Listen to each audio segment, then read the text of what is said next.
Assalamu alaikum. Brain rot. What does it mean?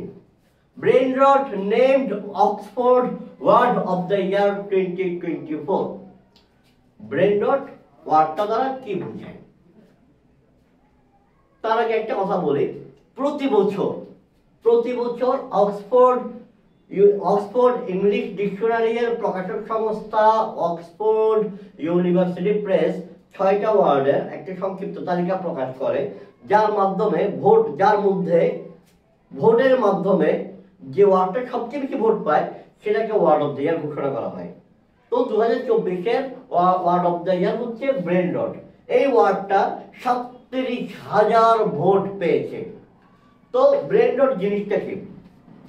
Brain রট এই ওয়ার্ডটা বাংলা অর্থ যদি করেন তাহলে অর্থ দাঁড়ায় এরকম: মস্তিষ্কের পচন।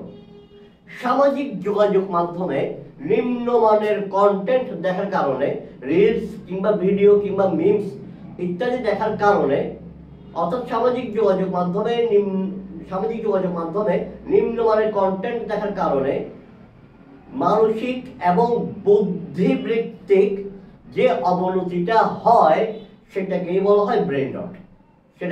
হয় ব্রেন রট। ধরুন আপনি সামাজিক যোগাযোগ মাধ্যমে নিম্নমানের কন্টেন্ট দেখছেন, এর কারণে আপনার যে মানসিক এবং বুদ্ধিবৃত্তিক অবনতিটা হবে সেটাই হচ্ছে ব্রেন রট। এবার আসেন, ব্রেন রট এই ওয়ার্ডটা কি নতুন? না। এই ওয়ার্ডটার সাথে সর্বপ্রথম যিনি পরিচয় করিয়ে দেন ওই ভদ্রলোকের নাম হচ্ছে হেনরি ডেভিড, যিনি একজন আমেরিকান দার্শনিক এবং লেখক। 1854 সালে তিনি এই ওয়ার্ডের সাথে পরিচয় করিয়ে দেন। তখন তো সোশ্যাল মিডিয়া ছিল না, তাহলে তখন তিনি কোন সেন্সে ওয়ার্ডটা ব্যবহার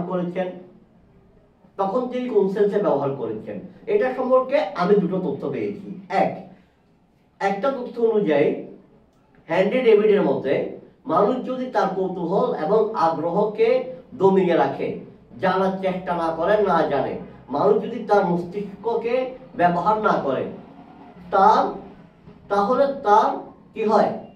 তার মানসিক এবং বুদ্ধিবৃত্তিক অবক্ষয় হয়। এটা একটা তথ্য।